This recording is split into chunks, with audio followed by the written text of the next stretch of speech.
Saudaraku, merantau adalah sebuah pilihan yang diambil oleh sebagian orang untuk mempersiapkan suatu keadaan kehidupan yang dianggap lebih baik.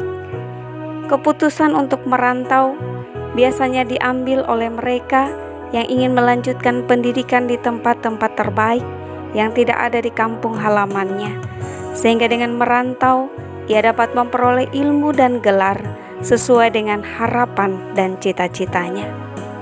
Merantau juga dilakukan oleh mereka yang ingin mencari pekerjaan atau mengadu nasib di kampung orang. Dengan merantau, orang akan keluar dari zona nyamannya dan harus terpisah dari orang tua atau keluarga. Tetapi ia akan melihat betapa luasnya dunia ini dengan segala tantangannya. Namun ia akan memperoleh banyak pengetahuan dan pengalaman baru yang tidak didapati di tempat asalnya. Dunia perantauan akan membentuk seseorang menjadi lebih mandiri, lebih berani, memiliki tanggung jawab dan daya juang yang tinggi demi harapan dan cita-cita yang ingin diraihnya. Keadaan terpisah dari keluarga dan orang-orang tercinta akan membuat rasa cinta mereka semakin besar, walaupun mereka harus menahan rindu selama berbulan-bulan atau bahkan bertahun-tahun. Sehingga ketika mereka memiliki kesempatan untuk pulang dan kembali dapat berkumpul dengan keluarga, maka kesempatan itu menjadi sesuatu yang sangat berharga. Di tengah keadaan pandemi COVID-19 yang saat ini sedang melanda, ada banyak orang-orang di perantauan yang harus menahan rindu untuk dapat berkumpul dengan keluarga dan orang-orang tercinta. Larangan untuk mudik atau kembali ke kampung halaman membuat mereka harus betah dan mampu bertahan di perantauan.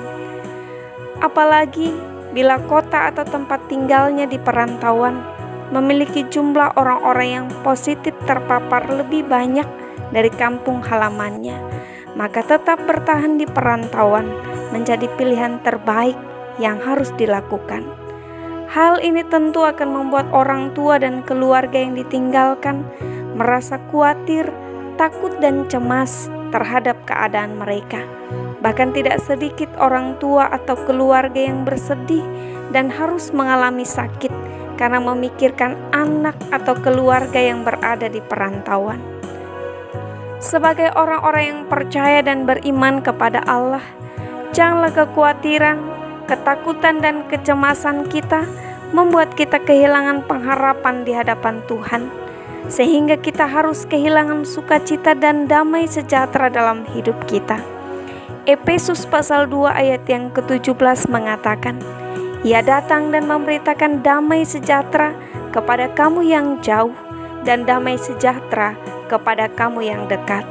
Artinya, damai sejahtera Kristus akan diberikannya kepada siapa saja yang percaya kepadanya, dimanapun mereka berada. Damai sejahtera Kristus tidak dapat dipatasi oleh jarak dan tempat yang jauh maupun dekat.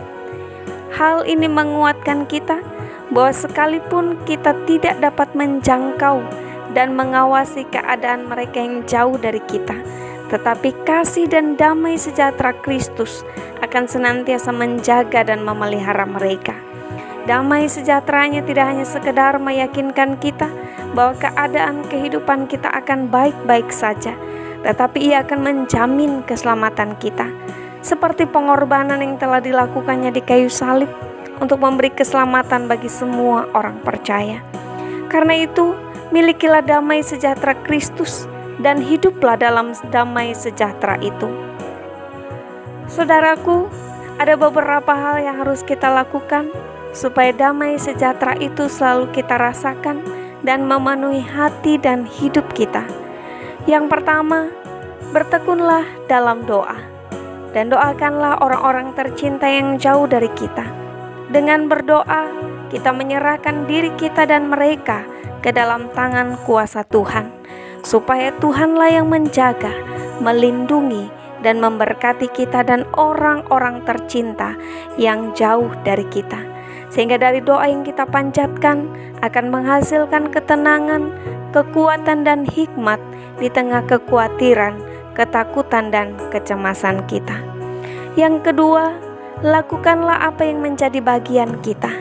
Di saat sekarang ini, yang harus kita lakukan adalah menjaga diri kita dan orang lain supaya tetap sehat dan terhindar dari segala ancaman sakit penyakit. Maka seperti anjuran pemerintah, rajinlah mencuci tangan, hindari kontak fisik, menjaga jarak, menghindari kerumunan, menggunakan masker, dan tidak mudik atau tidak melakukan perjalanan. Selain itu, lakukanlah bagian kita sebagai orang percaya, yaitu setia mentaati firman Tuhan dan hidup benar di hadapannya, sehingga imun dan iman kita tetap terjaga. Yang ketiga, tetap nyatakan perjuangan dan pengorbanan. Hidup harus tetap berjalan sekalipun di tengah pergumulan. Karena itu jangan pernah menyerah pada keadaan. Tetaplah berjuang demi mengejar cita-cita dan harapan. Jangan pernah lelah untuk berkorban, karena pengorbanan yang tulus tidak akan sia-sia, tetapi mendatangkan kebanggaan dan sukacita bagi orang-orang tercinta. Dengan melakukan hal-hal ini, maka damai sejahtera Kristus akan tinggal di dalam hati dan hidup kita, sehingga kita tidak perlu khawatir, takut dan cemas memikirkan keadaan kita dan keadaan orang-orang tercinta yang jauh dari kita. Amin. Tuhan Yesus memberkati.